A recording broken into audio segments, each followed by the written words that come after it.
finely coded that took a gross stratum as a parameter, and yet I was able to give it not just a gross stratum, but I was able to give it a prototype as well.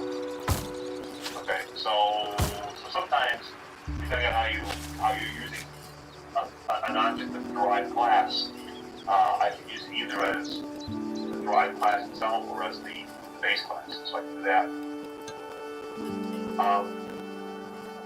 But the reverse is not true. Okay, a base class does not inherit from the derived. It's a one-way type of relationship. So I had another function that was designed to take a parameter that was a protocytum, and you can give it a protocytum, that's fine, but you can't give it a grocery item.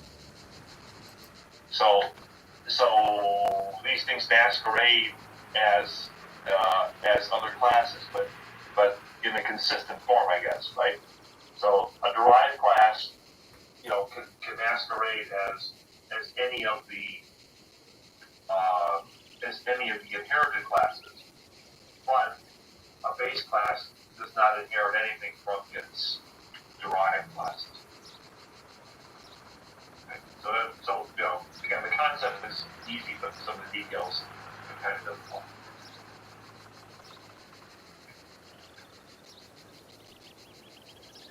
Okay, we went through the coding of the constructor and destructor.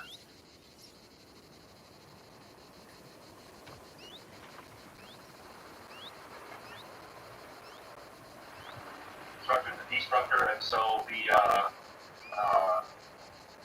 the coding of this is, it's formidable. Okay, so if you're going to instantiate an object of a derived class, you can cause both objects to be called. Okay, but they're called in a specific order. Like the base class is called first, and then the derived class, or the derived classes. And the coding of that is funny, right? The definition of the constructor for the derived class includes the call to the constructor of the base class. So we went through all that last time, that example. And that example, by the way, let me show you the example. It's too much to copy into a document. So what I did was,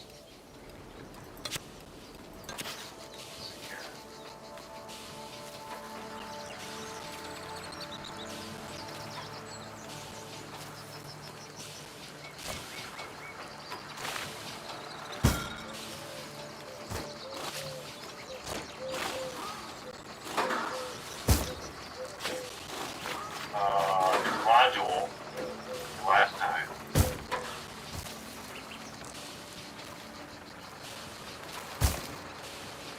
That was November 15th.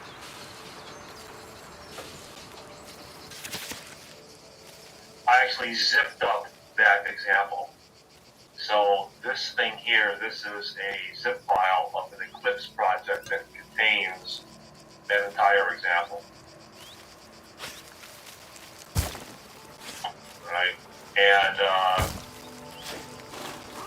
it's not really an example that I can simplify because you need all that stuff to show how it works. You need, if we're gonna have parameters in the constructor to correspond to members, you need a bunch of members, and you need a bunch of members in both the derived class and the base class. So it's all of a sudden you need some code to be able to demonstrate that. Okay, so we talked about constructors and destructors, and again, you have to remember that you don't need any of this, right? You never have to use constructors, you never have to use destructors, and you can use a destructor, you can use a constructor on the base but not the derived, or you can use it on the derived but not the base, or both, or neither. It depends on your coding situation. And it also makes sense about how these things are constructed and how they're destroyed. So if I build a protocytum, it makes sense that the way these things are called is first the grocery item constructor is called, because that's the base class, and then the constructor for the produce item is called. So it's 1 and 2 that way.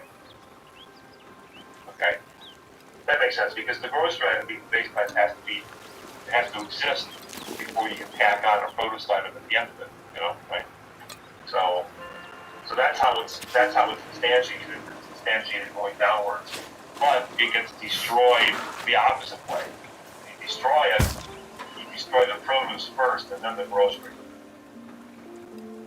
Okay? And as usual, the typical reason why we destroy things is because we've allocated memory for them. And we want to free the memory. That's typically why we use a constructor. Okay, so we did that, and this took us several hours to demonstrate.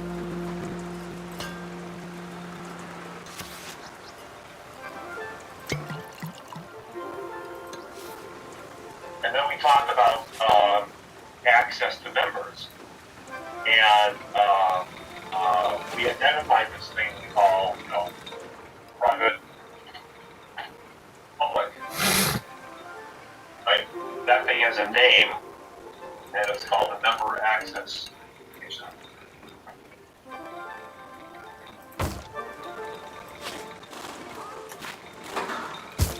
Okay, so private and public still, they still have meaning, right, when it comes to classes that are involved in an inheritance relationship. Just because we have grocery item and produce item,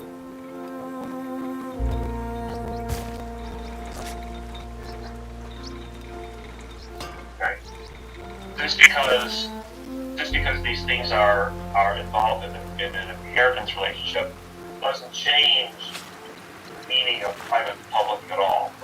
Okay, and the reason is that you could code grocery item and do everything in your power to prevent people from accessing grocery item.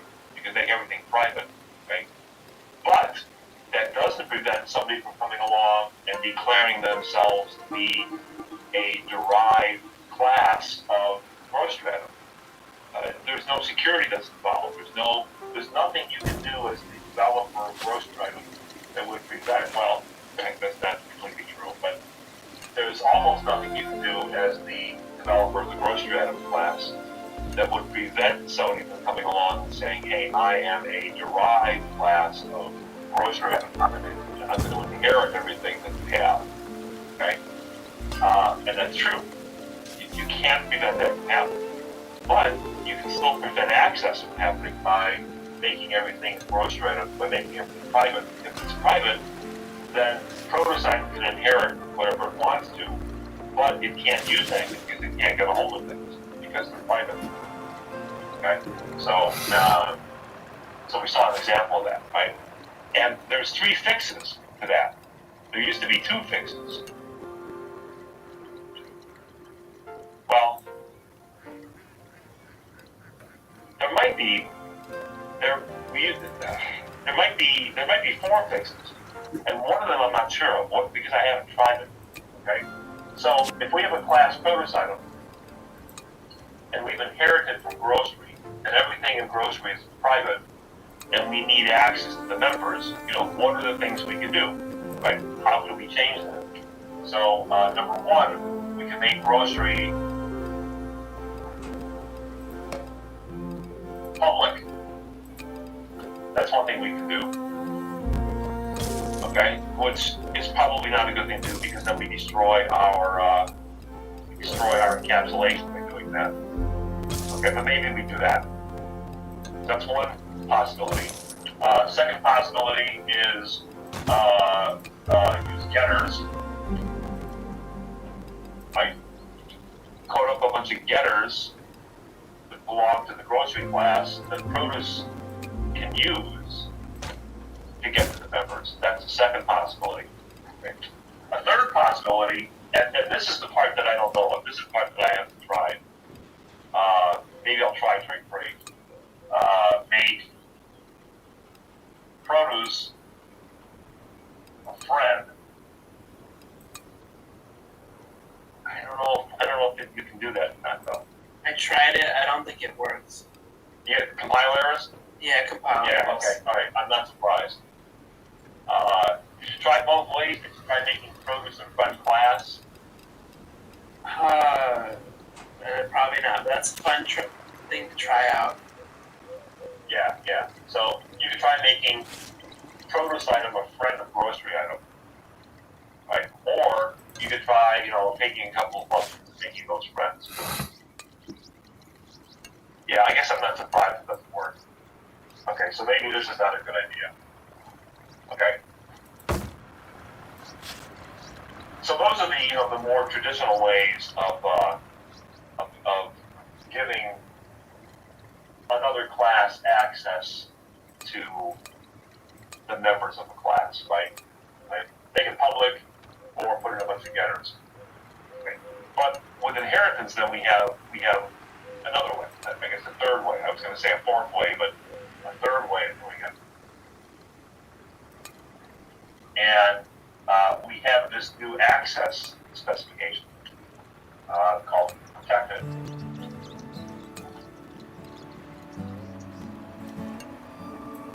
So, and protected is kind of, it's kind of a hybrid.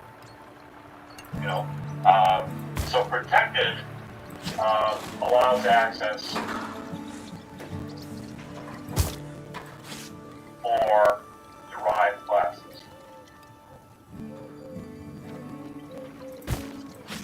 That's what protected does.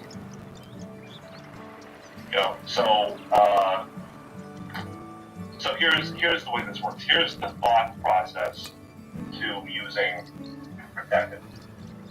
Right? So one day you're out there and it's your job to code this grocery item class. That's your job, grocery item. Right? And so you're coding, you're designing your class, you're designing your members, you're designing your member functions. You're designing all that stuff. And you say to yourself, it's likely that somebody's going to come along after me and they're going to create derived classes from this grocery store. They're going to have produce and meat and dairy and whatever else the grocery store is going to have. So it's likely that there's going to be a whole set of these derived classes. And they're going to need access to some of the members that are in grocery. They're going to need the quantity of data. They're going to need the selling price. They're going to need the item description, right? But these are members that I want to protect from, the general public. I don't want Joe Blow to be able to get a hold of the members of my class. I do want the future derived classes to have access to these members, right? So what I'll do then is, instead of making it private, which denies access to everybody except for me, and instead of making it public, which gives access to everybody, including people I don't want to have access, I'll make them protected.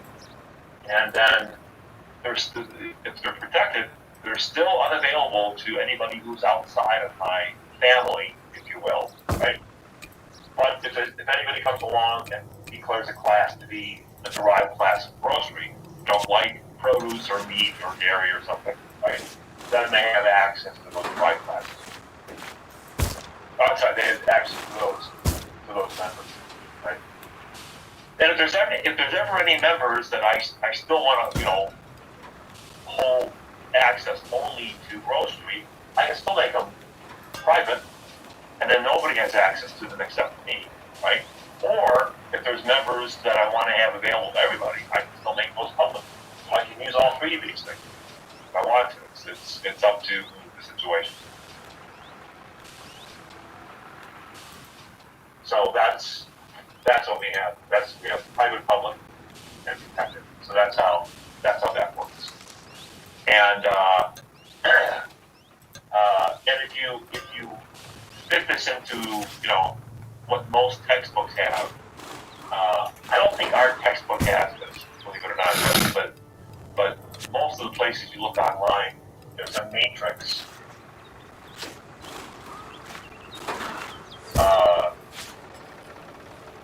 that you have, because there's three types of, given a member, there's three different ways that the member can be accessed. So within the class, within the base class, within derived class, and then outside of the class. Right? I mean, if you're, if you are some code somewhere and you're trying to access a member of the base class, you're in one of three places, right? Either you're a member, either you're within the base class, or you're within a derived class, or you're somewhere else. Right? Those are the only three possibilities. And then different member access specifications we have public, we have private, and we have protected. Okay? And so, what does this all mean? Okay. Well, let's start with private first, because private's the most restricted. So, private, you can get to it from the base class. Okay? But you can't get to private from anywhere else. That's what private means. If it's public, it means anybody can get to it. So if it's public, yes, yes, and yes. Protected is the hybrid, right? Protected, you can get to it from the base class. You can get to it from a derived class. But that's it. You can't get to it from anywhere else. So that's the Matrix. Not the movie The Matrix, that's something else again. When is Matrix 4 coming out, by the way? Does anybody know the date for that thing? No, it's like December 24th or something like that. Oh, so it's next month? Yes, yeah. Ooh, wow, okay. Can't wait for that one. So that's the Matrix. Okay, and that's important, right? So everything we've reviewed today so far is important. Right? So we looked at, what actually happens when you instantiate. How do you, what's the deal with constructors and destructors? How are they called? Which one gets executed first?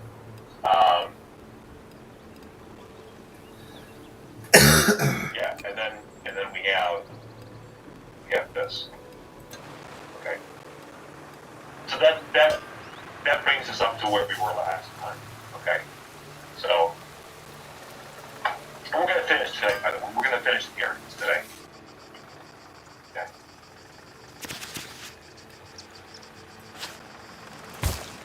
All right. And I'm duty bound to mention that there is yet another access specification. And I'm just going to mention it. I'm not going to include anything about this on the exams, but it's something that you should be familiar with. Okay. So we do have this, right? We do have this matrix, right? Base class, derived class, private, public, protected. Who can access what? That's an important matrix, right? This is all determined by who you are and what is the member access spec.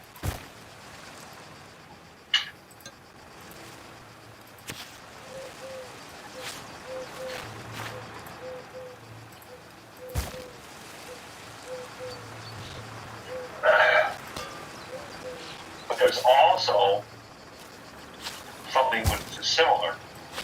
It's called base class access spec.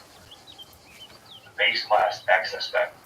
Not the member access spec, the base class access spec. And we said class prototype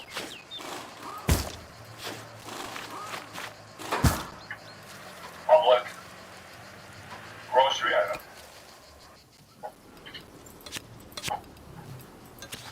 Actually, we don't have a selling point that are doing it. So this is the line of code that establishes the inheritance relationship between two classes. Okay?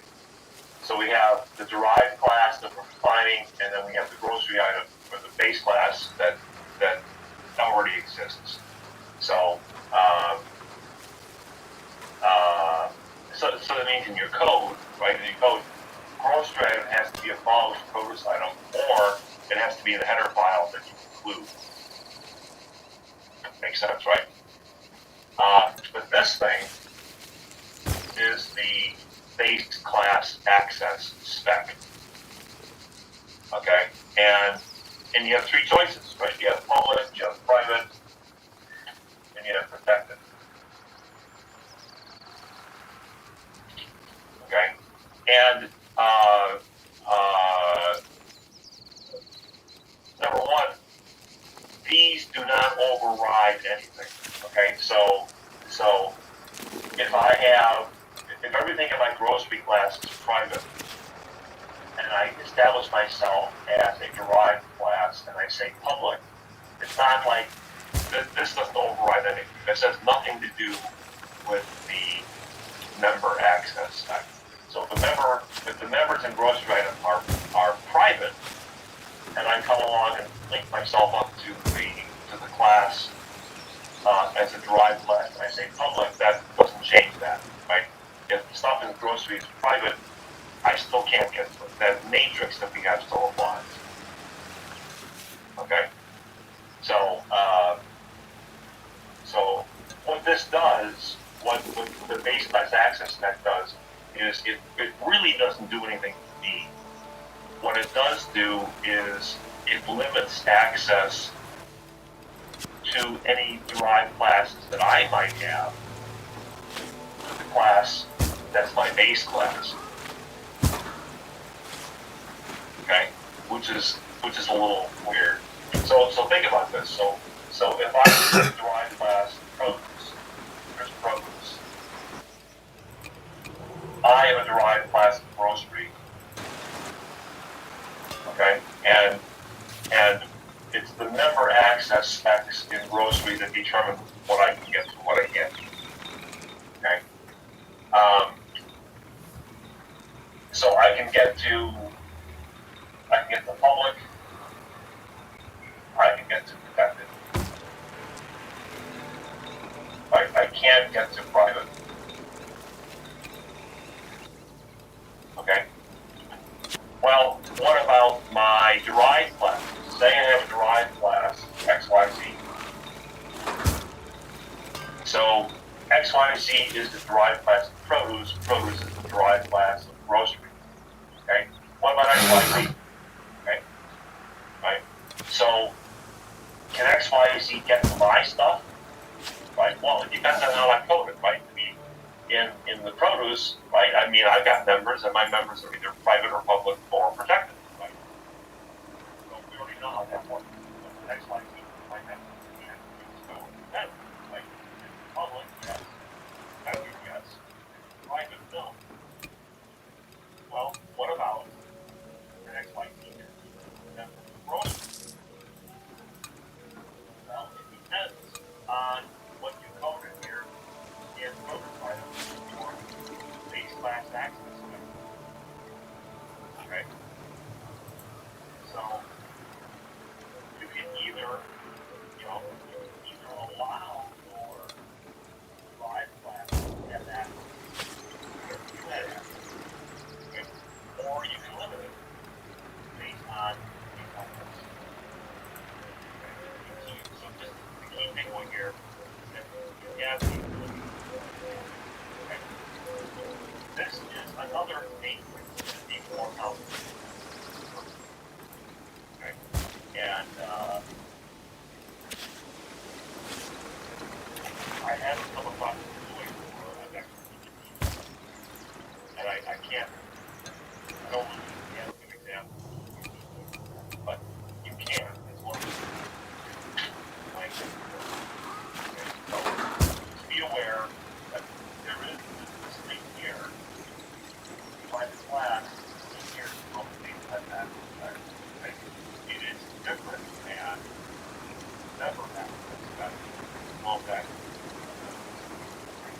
and this thing is used not to be by the flag.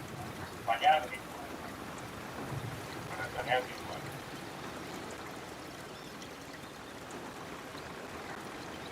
Alright. See where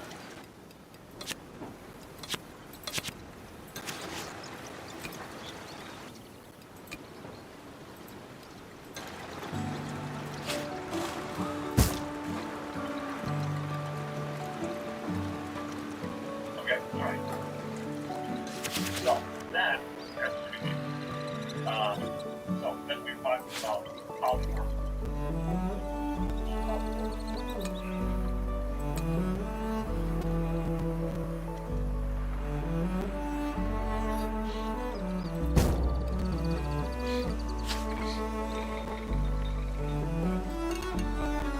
Better, not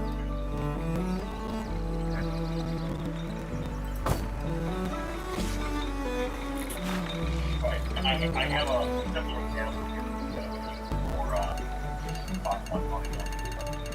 So, polymorphism first don't understand anything about first one. You have to understand what binding.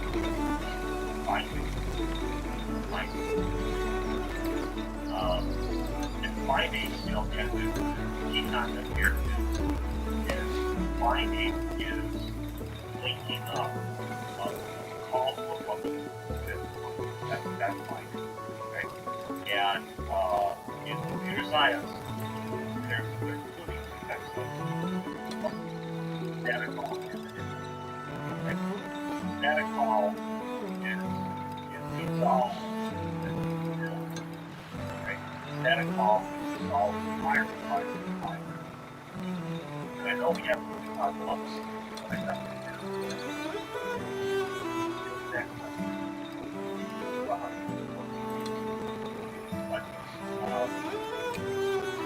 the way to think about device call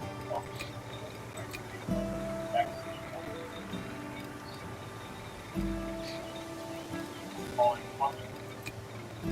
Okay. When do we figure out that where this one? So our choices are either a file type,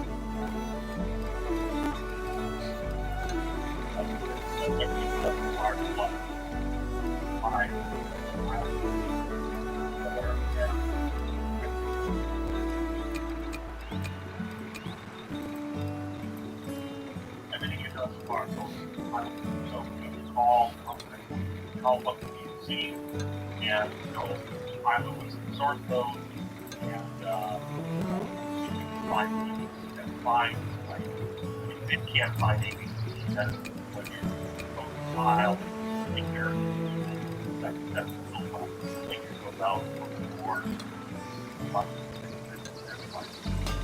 It actually file.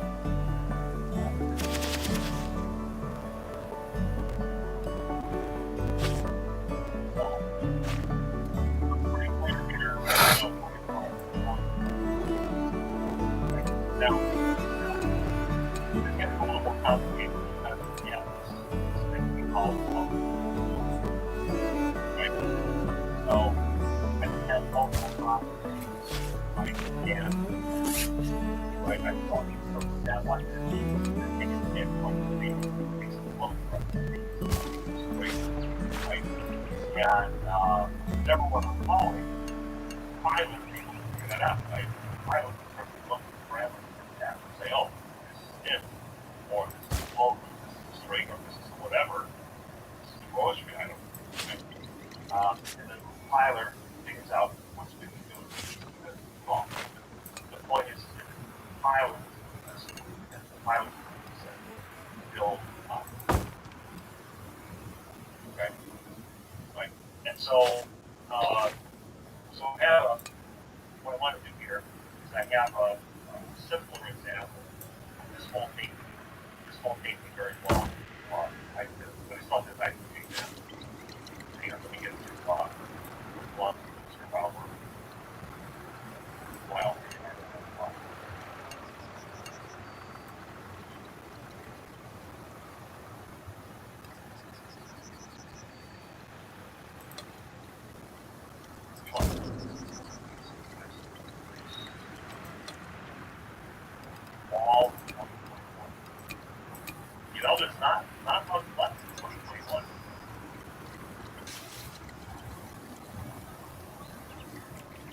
Next week is Thanksgiving, a week tomorrow is Thanksgiving. Wow, that is Christmas. So Thanksgiving this year is the 24th, no, 25th. Oh, look at that. So Christmas is that month away. Wow. All right. Okay. Hey, by the way, speaking of Christmas, speaking of that semester, so I got a thing yesterday in my campus email, uh, and I don't know if you know about it as well. I think everybody should say before every day. Let's say next semester, next semester. Let's say I'm on campus Monday through Friday. We got a class Monday through Friday. Okay. Every day before I come to class, I've got to go online and fill out a form. It's my, this form that basically asks me, am I vaccinated and do I feel sick? Have you seen this? Did you get one of those? Every day. Yeah, every day. Every time I go to campus. Yeah. So I thought, okay, I thought maybe they they would ask me my vaccination status, like that, but that's my thing, like, this day. And then I asked my wife is, well, yeah, we did that for a year. I didn't realize it. So every day we go to class, teachers, they have to go this morning, do you feel sick? Are you vaccinated? If you've been out of the country, if you've been with anybody who has a positive. Like, even if you have your vaccination, there's Yeah. Yeah. I'm sure. Yeah, I guess it was. Yeah, but school needs help. School wants people concentrated on school and have to worry about who's sitting next to you. That's what it is. Actually, that's the website. You go.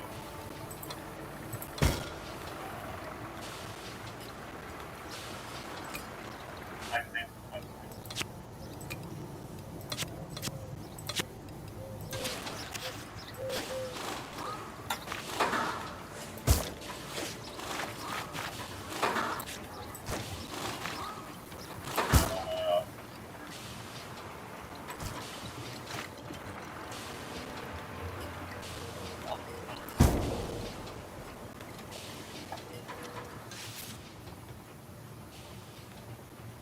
Yeah, so I got an email.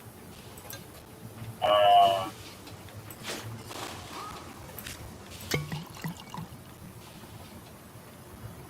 you know what it says? It says, maybe I misread this. It says, your vaccination documentation has been reviewed and processed. Okay. All employees are encouraged to use or CE safe daily self-assessment. All right, so we're encouraged. That doesn't say that we're mandated to do it.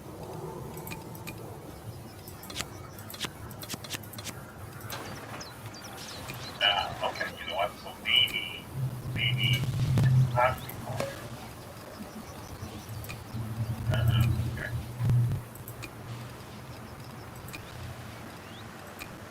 So what I had, you go to the link, you log in using your email address, and then it asks you basic questions. Are you vaccinated? Have you been out of the country? Like that. Like, but it says encouraged. So, if this is say you must do. Okay. So, all right.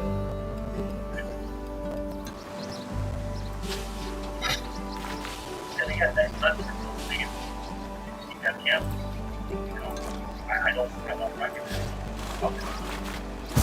I don't recognize it. Stop.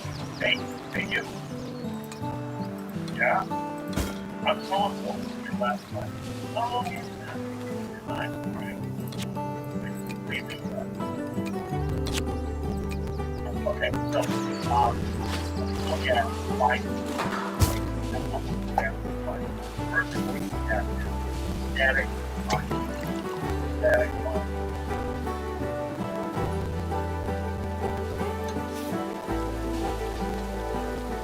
Static line means binding with the first line.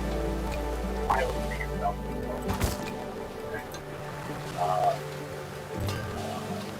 Binding again, binding is linkage. That was what's called the hard way. Like static line is hard. Okay, so what I have here, I've got contact.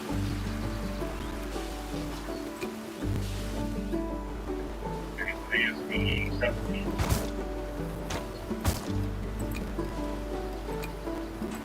Got a call.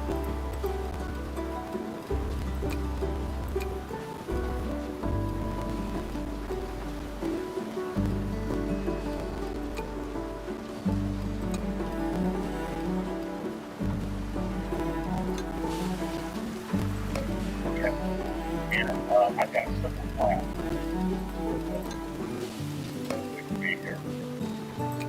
Not something as heavy as the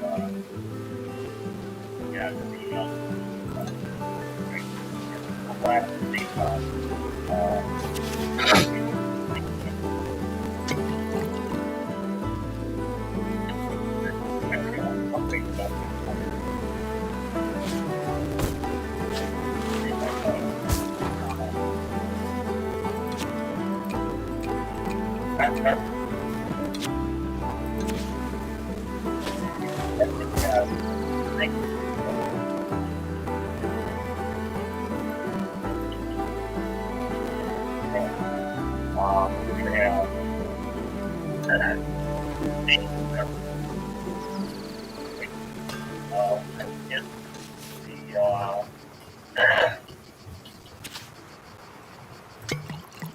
ideal temperature.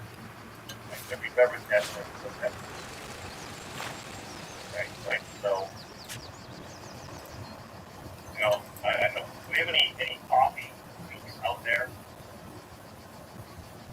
No.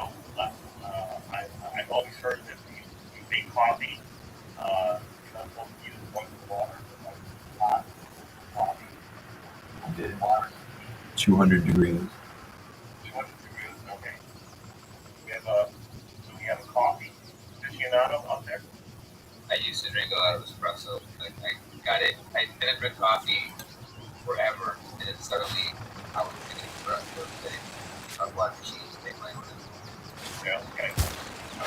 The temperature has to be just right. It can't be too hot. It has to be hot, but it can't be too hot or you just burn. We want to have short travel. Okay. No, I appreciate that. Right. All right. So the concept is that every beverage has an adhesive, right? I guess if you're a beer drinker, you may get a flash there because I've never had beer in the UK, but my understanding is they serve it at temperature, different than what they do in America. You get the idea. Okay. And so those are our functions called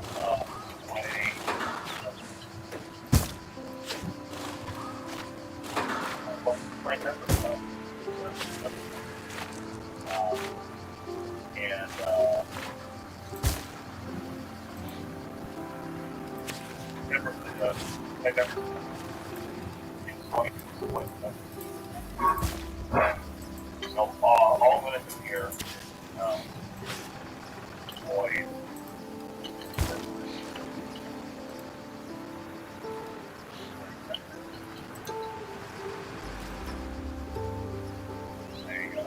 Okay,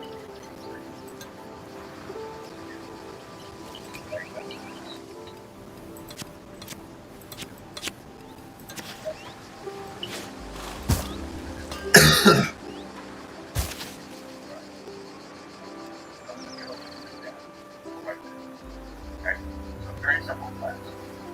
Okay, my display members function is even display